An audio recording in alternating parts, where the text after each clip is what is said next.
माननीय सदस्य श्री अनुराग ठाकुर जी।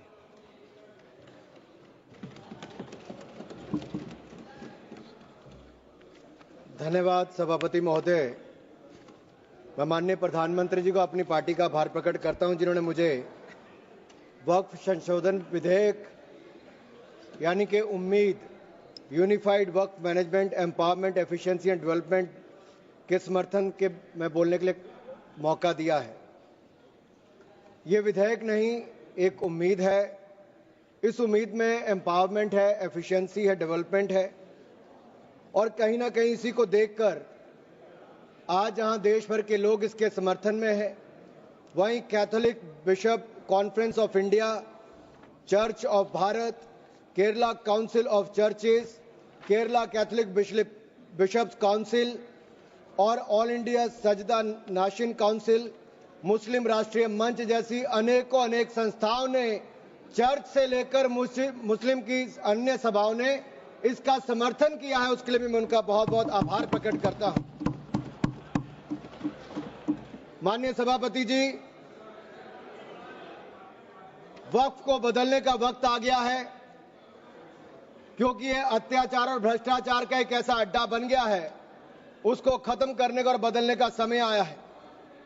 भारत को वक्फ के खौफ से आजादी चाहिए, क्योंकि यहां पर ये जो पहले कांग्रेस के जमाने में बना वक्फ का कानून है, वह उसका मतलब तो यही था, खाता ना वही जो वक्फ कहे वही सही। यानी कि जहां पे कह दिया वक्फ की जमीन है, वो फिर वक्फ की जमीन हो गई। वो जिम्मेदारी उनकी नहीं है कहने की, बताने की कि ये कैसे उनकी जमीन है, लेकिन जिसकी चले गई वो बेचारा दर दर भटकता है और उसको इंसाफ भी नहीं मिलता है। मैं इसके बारे में विस्तार में बताऊंगा, लेकिन आज एक बार फिर कांग्रेस देश को और देश में भ्रम फैलाने का प्रयास कर रही है। एक और तो वो हाथ में एक लाल सी किताब लेकर चलते हैं, जो कहने के लिए संविधान है लेकिन संविधान नहीं है। अगर संविधान की आप इस कॉपी को देखेंगे तो आपको एहसास होगा कि बाबा साहब अंबेडकर का सपना था कि एक देश में तो एक ही संविधान रहेगा। आपने एक देश में दो विधान बनाने का काम किया है। आपको तय करना है संविधान के साथ रहना है कि वक्फ के साथ रहना है, वक्फ के साथ रहना है कि संविधान के साथ रहना है, आपको तय करना पड़ेगा। और यही नहीं, और जो लोग बड़ी बड़ी बातें यहां पे कर रहे थे, उनको यही कहना चाहता हूं, ये हिंदुस्तान है, पाकिस्तान या तालिबान नहीं। यहां बाबा साहब का संविधान चलेगा, काबिले का फरमान नहीं, मुगलिया फरमान नहीं चलने वाला। यहां पर एक नहीं अनेक ऐसे उदाहरण देखने को मिलेंगे। माननीय सभापति जी, आज हम केवल संविधान संशोधन पर चर्चा नहीं कर रहे, लेकिन एक ऐसे समानांतर सत्ता को चुनौती दे रहे हैं जो दशकों से अनियंत्रित रूप से अस्तित्व में है। वक्फ संशोधन बिल 2025 केवल कानून में बदलाव नहीं, बल्कि एक संदेश है। संदेश स्पष्ट है कि देश में एक ही कानून चलेगा, भारत का संविधान, और भारत के संविधान के ऊपर कुछ नहीं है। वक्फ बोर्ड का उद्देश्य मुस्लिम समुदाय के कल्याण के लिए संपत्तियों का प्रबंधन करना था, लेकिन कांग्रेस और उसके सहयोगी दलों ने इस भूमि को अपारदर्शी और एक गैर जिम्मेदाराना तरीके से राजनीतिक संरक्षण देते हुए एक ऐसा साम्राज्य बनाया जहां पर इन्होंने इसको अपना वोट बैंक का एटीएम बनाकर रख दिया है। 70 सालों से इन्होंने यही किया है। 1947 में भारत ने एक विभाजन देखा है, वो एक परिवार और एक पार्टी के कारण वो विभाजन हुआ है। आज जमीन जिहाद, लैंड जिहाद के नाम पर हम दूसरा विभाजन नहीं होने देंगे, नहीं होने देंगे। एक स्पष्ट संदेश तो यहां पर देना ही चाहते हैं कि मोदी जी के राज में भारत में एक कानून, एक संविधान और एक भारत रहेगा। और एक स्पष्ट संदेश भी है, एक है तो सेफ है। और यही नहीं, हम क्या कह रहे हैं, हम कह रहे हैं कि इस बिल के माध्यम से पारदर्शिता लाएंगे। पारदर्शिता लाएंगे तो जवाबदेही भी तय करेंगे। लेकिन ये लोग जिनके लिए वोट बैंक का एटीएम है, जिनके अपने नेता भ्रष्टाचार के कई मामलों में फंसे हुए हैं, जिनके राज्यों में हजारों करोड़ रुपए के घोटाले हुए, जिनका उल्लेख मैं आगे करने वाला हूं, उस पर भी मैं आपके सामने प्रकाश डालूंगा एक के बाद दूसरी। लेकिन सवाल यह खड़ा होता है कि 70 साल से यह प्रक्रिया जो चल रही है, चाहे 1964 की बात हो, 69 की बात हो, उसके बाद एक के बाद दूसरे संशोधन आए, 95 से लेकर 2013 तक इन्होंने इस कानून को इतना ऐसा बना दिया कि इसको चुनौती देने तक का भी हक कहीं नजर नहीं आता था। ना कोई ऑडिट, ना कोई निरीक्षण, बस भूमि अधिग्रहण की बात, शहर दर शहर, गली दर गली, इस पर एक तरह से कब्जे के बाद दूसरा कब्जा करने का काम किया गया। यह धर्मनिरपेक्षता नहीं थी, ये एक नरम विभाजन की ओर ले जाने का काम था, एक नरम विभाजन की ओर ले जाने का काम था। लेकिन हमने अब इस कानून में बदलाव किया है ताकि मुस्लिम समुदाय के सभी गरीब से गरीब व्यक्ति का भी इसमें भला हो सके। मुझसे पहले एक मुस्लिम समुदाय के एक सदस्य जो कांग्रेस पार्टी से आते हैं, वो अपना भाषण कर रहे थे। मैं उनको ही कहना चाहता हूं, अशरफ, अजलफ और अर्जल, क्या इनमें भी कोई अंतर है? और राहुल गांधी जी से पूछना चाहता हूं, और अखिलेश जी यहां पर पहले ज्ञान बांट रहे थे थोड़ा सा, क्या मुस्लिम समुदाय में भी जातियां हैं? क्या भेदभाव है? क्या छुआछूत है? लाल टोपी वालों का मैं बताऊंगा, अभी 2017 में जब आपकी सरकार आने से पहले घोटाले कितने थे? एक नहीं अनेक। लेकिन इनके काले कारनामे आज खत्म हो जाएंगे सर। ये विधायक कांग्रेस की तुष्टिकरण की राजनीति का अंतिम संस्कार करने वाला है, मैं विश्वास दिलाना चाहता हूं। This will be the last nail in the coffin of Congress politics of appeasement. अगर आप देखिए, इन्होंने इससे पहले भी पंडित जवाहरलाल नेहरू जी ने पहले तो देश के विभाजन करने में अपना वो काम किया, उसके बाद धारा 370-35 से देकर ऐसे जख्म दिए कि हजारों लोगों की मृत्यु हो गई। लेकिन ये नरेंद्र मोदी जी की सरकार थी जिसने धारा 370-35 को सदा के लिए खत्म करने का काम किया है। यह हमारी प्रतिबद्धता थी मुस्लिम समुदाय की बहनों की ओर। जो ट्रिपल तलाक से निजात दिलाने का किसी ने काम किया तो नरेंद्र मोदी की सरकार ने किया है। आपने तो वायदा किया था कि जो पाकिस्तान, बांग्लादेश और अफगानिस्तान में रह गए हैं उनको वहीं पर पूरा न्याय मिलेगा, लेकिन नहीं मिला। लेकिन उनको भारत में भी आकर अगर उनको नागरिकता देने की बात थी तो आपकी सरकार में 60 सालों में नहीं हुआ। सीएए कानून किसने बनाया? तो वो भी नरेंद्र मोदी की सरकार ने बनाकर वो काम किया है। मैं एक बात और इसमें कहना चाहता हूं, अगर इसमें एक के बाद दूसरा देखा जाए, कांग्रेस ने कहीं ना कहीं और कांग्रेस के सहयोगी दलों ने वोट बैंक के लिए संविधान का सौदा कर लिया है, और ये सौदा ही किया है।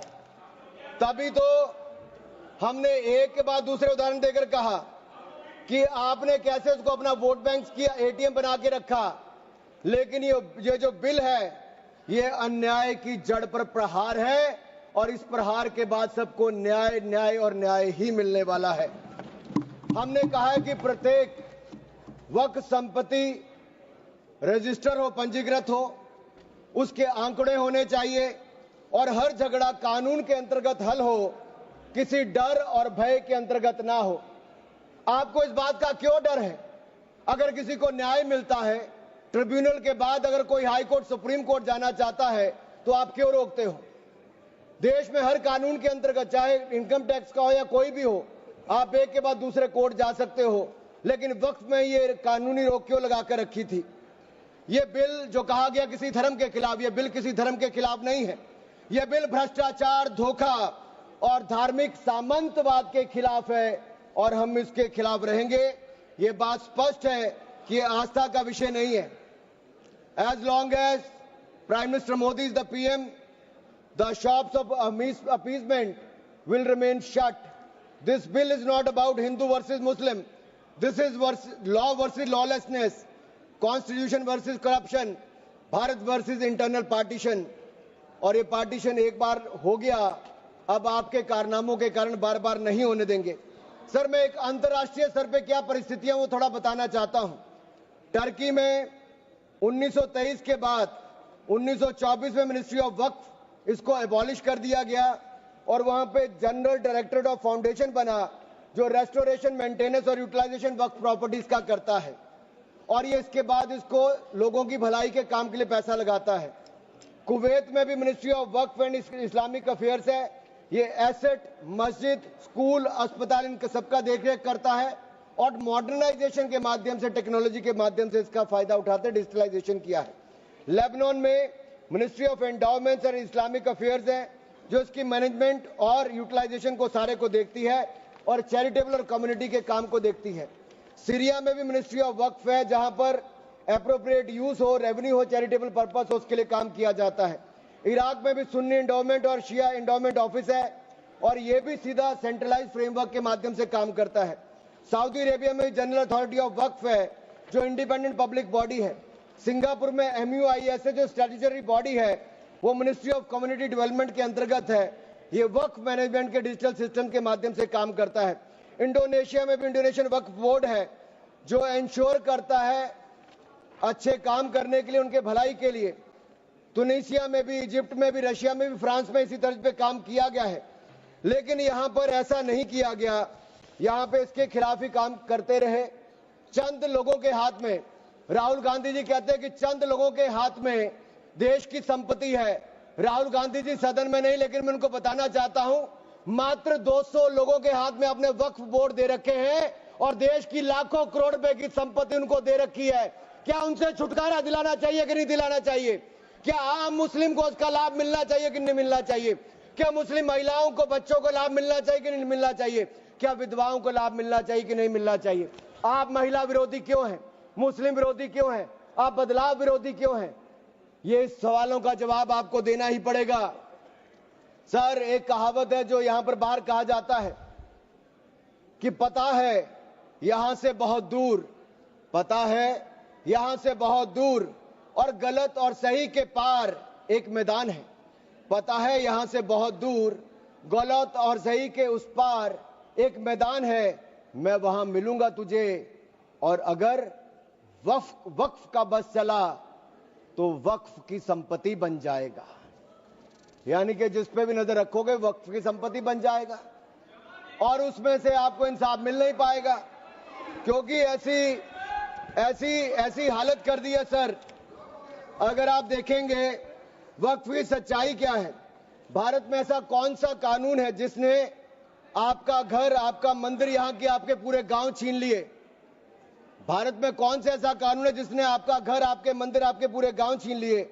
ये ऐसा कौन सा कानून है जिसके खिलाफ आप कोर्ट भी नहीं जा सकते? ये कौन सा ऐसा कानून है जो संविधान से भी ऊपर है?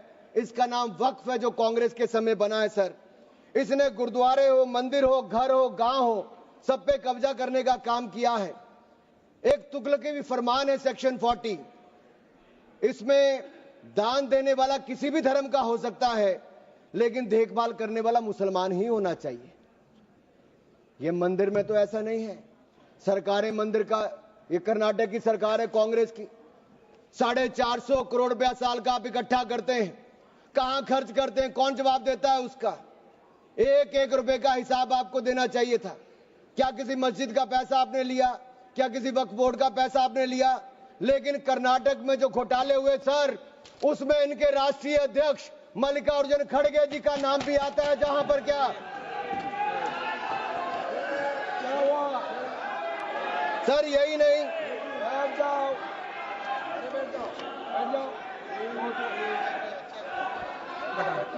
सर नाम हटा दीजिए। सर मैं इसको मेंबर ऑफ माननीय, नहीं सर, मैं सबूत के रूप में सर मैं लाया हूं सब कुछ। मैं बोल दिया सर ऐसा गिवन द डिसीजन, निर्णय दे दिया बस। प्लीज सर, नाम नहीं लेता सर, मैं नाम वापस ले लेता हूं। सर, बड़ी मुश्किल से परिवार के बाहर सर, इसमें सर मैं टेबल कर देता हूं। सर मैं टेबल कर देता हूं। सर ये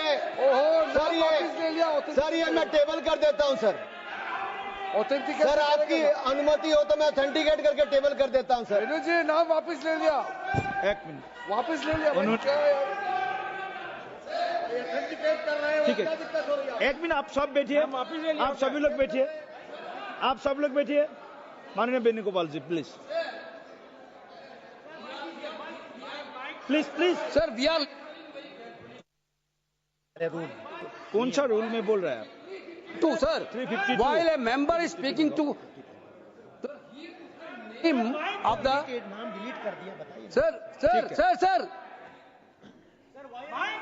हमने कैसे नहीं नो नो नो एक मिनट आप लोग मत बोलिए। माननीय वेणुगोपाल जी, हमने नाम एक्सपांस भी डिलीट भी कर दिया और उन्होंने भी वापस ले लिया। उसके बाद और क्या है? उसके बाद क्या है?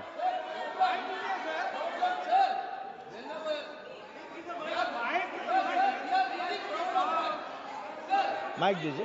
माइक एक मिनट वेणुगोपाल जी बोलिए। आप वेणुगोपाल जी बोलिए। Please be seated. All members please seated.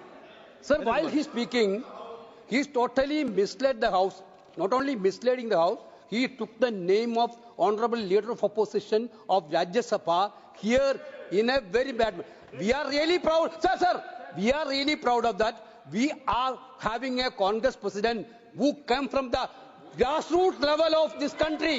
Okay. With so much people. He didn't like Mallikarjuna Kharge ji because he is leading by Okay. his casteism. Okay, thank you please continue sir आज please माननीय सभापति जी, आखिरकार कांग्रेस ने अपनी जातिवादी सोच को सामने ले ही आए। ये कभी जाति के नाम पे, कभी क्षेत्र के नाम पे, कभी धर्म के नाम पर बांटने का काम करते हैं। मैंने किसी जात का नाम नहीं लिया था, लेकिन आप जाति को लेकर आए हो। और यही नहीं सर, ये रिपोर्ट देखिए, ये विधानसभा, कर्नाटक की विधानसभा में कांग्रेस के एक नहीं अनेक नेताओं के नाम आए जिसने वक्फ की प्रॉपर्टी को खाने का काम किया है, हजारों करोड़ के घोटाले करने का काम किया है। इसीलिए आप लोग पारदर्शिता नहीं चाहते, इसीलिए आप लोग ट्रांसपेरेंसी नहीं चाहते, इसीलिए आप लोग जवाबदेही नहीं चाहते। सर मैं इसको ऑथेंटिकेट करके रिपोर्ट को रखना चाहता हूं। सर यही नहीं, ये तुगलकी फरमान जो थे, मैं कर देता हूं सर। अगर किसी की संपत्ति जिसके ऊपर उन्होंने कब्जा कर लिया हो, सर इसको साबित करने से उनको वक्फ साबित नहीं करना सर। ये जिसकी प्रॉपर्टी है बेचारा, उसको धक्के खाने पड़ते एक से जगह दूसरी जगह के लिए। सर ये आम व्यक्ति के लिए एक अभिशाप है। अगर सरकारी जमीन छीनी जा सकती है, गांव के गांव छीने जा सकते, तो आप कल्पना कीजिए आम इंसान की प्रॉपर्टी को कैसे किया जाएगा। सर नो ऑब्जेक्शन सर्टिफिकेट लेके जाना पड़ता है। सर वक्फ का साम्राज्य इतना बड़ा हो गया कि 9 लाख एकड़ जमीन जो लाखों करोड़ की है। सच्चर कमेटी कब बनी? आपकी सरकार के समय बनी। 2006 में उसकी रिपोर्ट आई। आप क्यों हाथ पे हाथ धर के बैठे रहे? क्यों बैठे रहे? उन्होंने कहा था कि साल का 12,000 करोड़ रुपए की आमदन हो सकती है। पिछले 20 सालों में 2.5 लाख करोड़ रुपए की आमदन हो गई होती। आमदन होती तो मुस्लिम महिलाओं का, बच्चों का और मुस्लिम समुदाय का भला हुआ होता। लेकिन कांग्रेस पार्टी ने भला कभी चाह ही नहीं मुस्लिम समुदाय का, केवल वोट की राजनीति करके रखा। सर ये कितनी है? मॉरिशियस जैसे 2 देश, उसके बराबर वक्फ बोर्ड की जमीन है। सिंगापुर जैसे 5 मिनट और मैं खत्म कर रहा हूं। सर मालदीव जैसे 12 देश, उसके बराबर वक्फ बोर्ड की जमीन है। सर लालू प्रसाद यादव जी जो सदन के सदस्य नहीं लेकिन आपकी सरकार में मंत्री थे, तब उन्होंने कहा था पटना की डाक बंगले की जमीन भी वक्फ बोर्ड खा गया, सरकारी गैर सरकारी जमीनें वक्फ बोर्ड खा गया। ये किसी और ने नहीं, लालू प्रसाद यादव जी ने कहा था। आप उस पर क्या कहना चाहते हो? ऑन रिकॉर्ड के पे कहा है। गरीब मुसलमान भी सर इस कानून का शिकार रहे। सर राजस्थान में रामगंज में वक्फ बोर्ड द्वारा मुसलमानों की जमीनें खाली करा दी, मुस्लिम महिला मर गई। उत्तर प्रदेश में लाल टोपी वालों की सरकार में, सर ये लाल टोपी के काले कारनामे उत्तर प्रदेश में देखे हैं। इनके उस समय के मंत्री ने सैकड़ों एकड़ जमीन खा गए वहां पे बैठ के आप लोग। सर यही नहीं, काले कारनामे इनके और भी हैं सर। मैं सर ये सारा आपकी इजाजत से, सर ये मुस्लिम विरोधी भी है, महिला विरोधी भी है, पसमंदा विरोधी भी है, अहमदिया विरोधी भी है, गोरिया विरोधी भी है। सर यही नहीं, प्लीज बैठिए सर यही नहीं, आपका बारी आएगा, आप ये गरीबों के उत्थान के लिए तब भी कुछ नहीं कर पाए सर। आप बैठिए सर, ठीक रिकॉर्ड रखने का इन्होंने कुछ नहीं किया सर। हम क्या कहते हैं, शिया हो, अहमदिया हो, महिला हो, पिछड़े वर्ग के मुस्लिम समुदाय के लोग हो, उनको इसका सदस्य बनाइए। आप क्यों उसका सदस्य नहीं बनाना चाहते? आप मुस्लिम समुदाय में भी जातिवाद करते हो, उनके भी पिछड़े मुसलमानों को नहीं रखना चाहते। सर यही नहीं, sir Waqf is a state with in state. ये मुसलमानों का हक मारने का काम किया गया सर। यही नहीं सर, मैं आपको बताना चाहता हूं, जीरो अकाउंटेबिलिटी है वक्फ बोर्ड की, जीरो अकाउंटेबिलिटी। कैसा क्यों है सर? सर मनमोहन सिंह जी ने कहा था, कह सकता हूं, वेणु जी के नहीं कह सकता, कह देता हूं, पूर्व प्रधानमंत्री ने कहा था, आप सोच लेना किसने कहा था। पूर्व प्रधानमंत्री ने कहा था, Muslim must have first claim on our resources. एक सदा हिंदू विरोधी रहे हैं, ये केवल मुसलमानों के पक्ष में किया, लेकिन आपने मुसलमानों के लिए कुछ नहीं किया। अगर मुसलमानों को पक्के मकान, पीने का पानी, अच्छी शिक्षा, भोजन, ये सब किसी ने दिया है तो नरेंद्र मोदी जी की सरकार ने दिया है। धन्यवाद। यही नहीं सर, सर 3 मिनट में और सर खत्म कर रहा हूँ। 1 मिनट में खत्म कीजिए। सर 1 मिनट में हो नहीं पाएगा सर। सर ये देखिए, सर ये देखिए सर, मैं रिपोर्ट लाया हूं सर, कहां से कहां तक इन्होंने, सर कहां से कहां तक इन्होंने राज्य दर राज्य कैसे हिंदुस्तान की जमीनों पे कब्जा किया है। सर ये देखिए सर, आंकड़े आपको दिखाते हैं, एक राज्य नहीं सर, केरल में, सर केरल में ये कहते तो हैं कि ये वायनाड के बेटे हैं, बेटी हैं, लेकिन वहां पे भी वक्फ का कहर जारी है सर। पापी वोट बैंक का सवाल है, आप वायनाड में भी चुप रहते हो, कुछ करते नहीं हो, और वायनाड का रहनुमा कहने वाली आज गायब है, और गायब है, और वहां पर भी उनकी संपत्तियों पर हो रहा है सर। इसलिए चर्च ने भी कहा सर, केरल में तो रोज ऐसे हो रहा है सर, बेलगाम हो चुका वक्फ बोर्ड, किसानों, मजदूरों, हिंदुओं की जमीनों को इविक्शन नोटिस दे रहा है सर। एर्नाकुलम में सर 404 एकड़ जमीन पर दावा ठोक दिया है, 604 पिछड़े ईसाई और हिंदू परिवारों के घर छीन लिए। त्रावणकोर में सर राज परिवार की जमीन खा गए। केरल में कांग्रेस और वामदल ने मिलकर बिल पास कर दिया। कर्नाटक में 15,000 एकड़ की कहानी में आपको बता चुका हूं। तिरुचिरापल्ली में सर इन्होंने एक गांव में 1500 साल पुराने प्राचीन मंदिर के साथ लगती जमीन सर, इस पे कब्जा करने की बात कही सर। सूरत के नगर निगम में सर मुगलों की संपत्ति बताने का काम किया सर। नगर निगम को भी सर बेट द्वारका के 2 द्वीपों पर दावा ठोक दिया है।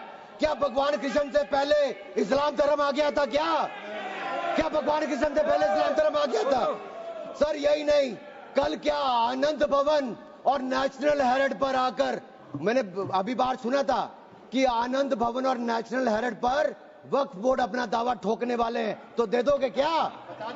और यही नहीं सर, एएसआई संरक्षित स्मारकों पर भी सर यही नहीं सर, कर्नाटक में 53 ऐतिहासिक स्मारकों को वक्फ संपत्ति घोषित कर दिया है सर। यही नहीं सर, हम्पी सर्कल में 6 एएसआई संरक्षित कर लिया सर। यही नहीं सर, एएसआई के 120 प्राचीन स्थानों पर भी इन्होंने ऐसा किया है सर। ये किसान कल्याण की तो राहुल जी बात करते हैं, लेकिन कर्नाटक में इनकी सरकार में 15,000 एकड़ जमीन किसानों की छीनने का काम आपकी सरकार में आपके वक्त में किया है सर। ये किसान विरोधी है, ये महिला विरोधी है, और मैं इन सबसे कहना चाहता हूं सर, ऐसे काम नहीं चलेगा। ये कहते हैं कि पुराने कानून के तहत न्याय मिल जाएगा सर, न्याय नहीं मिलता सर 1 मिनट सर। आप देखिए, वक्फ की आय जो 12,000 करोड़ रुपया साल होनी चाहिए थी, आज 1 करोड़ 30 लाख रुपया रह गई है। कौन खा रहा है पैसा वक्फ बोर्ड का? कांग्रेस के नेताओं के नाम आते हैं सर। यही नहीं, पश्चिम बंगाल में 1100 करोड़ रुपए का, तमिलनाडु में 2000 करोड़ रुपए का, महाराष्ट्र में हजारों करोड़ रुपए के घोटाले हुए। इन सब की सरकारों में कहे गए, मैं सारे सबूत लाया हूं, सारी रिपोर्ट्स लाया हूं। आपका अनुरोध करता हूं सर कि सारे के सारे ऑथेंटिकेट करके मुझे रखने का मौका दिया जाए। ये विपक्षी दल, क्योंकि ये भ्रष्टाचार में जुड़े हुए हैं, हम वक्फ बोर्ड के भ्रष्टाचार को खत्म करना चाहते हैं। धन्यवाद सर। बस ये तेरे आखिरी लाइन है सर, ये नेशनल हेरिटेज में छपा है कि महाराष्ट्र में हजारों करोड़ रुपए का घोटाला, महाराष्ट्र में छपा नेशनल हेरिटेज में, और नेशनल हेरिटेज के घोटाले के रूप में कांग्रेस के एक नेता बेल पर है जो अपनी सेवाएं यहां पर दे रहे हैं। उसी नेशनल हेरिटेज में लिखा गया है, ये कांग्रेस पंचतंत्र का वो बंदर है जहां रोटी के बंटवारे के नाम पर ये सारी रोटियां खा जाते हैं सर। सर ये मंदिरों की जमीन संपत्ति के नाम, ये विशेष कानून इसके लिए क्यों नहीं है सर? ये वक्फ के लिए क्यों है सर? इनका विचार साफ नजर आता है सर। ये मंदिरों का सोना पिघलाकर ये तब तो ले जाते हैं लेकिन भ्रष्टाचार के नाम पर जमीन पर कब्जा करने के लिए वक्फ बोर्ड बना देते हैं। सर, हमारी सरकार वक्फ को पारदर्शी और जवाबदेह करना चाहती है। हमारे सेक्शन 40 पास काफी वक्ताओं का लिस्ट है, सबको बोलने का मौका देना है। लास्ट 30 सेकंड में लास्ट 30 सेकंड सर। सर, आपने कहा था कि कोई बीच में टोका टोकी नहीं करेगा, लेकिन इन्होंने तो एक ऐसा जमींदार खड़ा कर दिया है जो एक नहीं अनेक ऐसी हजारों करोड़ रुपए की संपत्तियां खा गए। और कर्नाटक के कुछ नेताओं के, कांग्रेस के नेताओं के नाम है सर, ले सकता हूं, जिनका रिपोर्ट में नाम आया सर, विधानसभा में रिपोर्ट आई है सर। सिटिंग विधायक है, पूर्व विधायक, पूर्व मंत्री, राज्यसभा के प्रतिपक्ष के नेता हैं। ये वक्फ की प्रॉपर्टियों पे कब्जा करने वाले, पैसा खाने वाले हैं। और यहां तक कि एक 5 स्टार होटल का भी सुलह कराने के लिए इन्होंने कही। सर, मैं इतना ही कहना चाहता हूं, ये बिल मुस्लिमों के जीवन में एक बड़ा बदलाव लाएगा। हर वर्ष हजारों करोड़ कमाने का प्रावधान करके दिखाएगा। अच्छी शिक्षा, अच्छी सुविधाएं, अच्छे मकान, अच्छा इलाज और अच्छा भविष्य देने का काम ये नरेंद्र मोदी की सरकार में वक्फ बोर्ड का संशोधन बिल उम्मीद के माध्यम से एक नई उम्मीद बांध कर दिखाएगा, नई उम्मीद बांध कर दिखाएगा। बहुत बहुत धन्यवाद। माननीय सदस्य।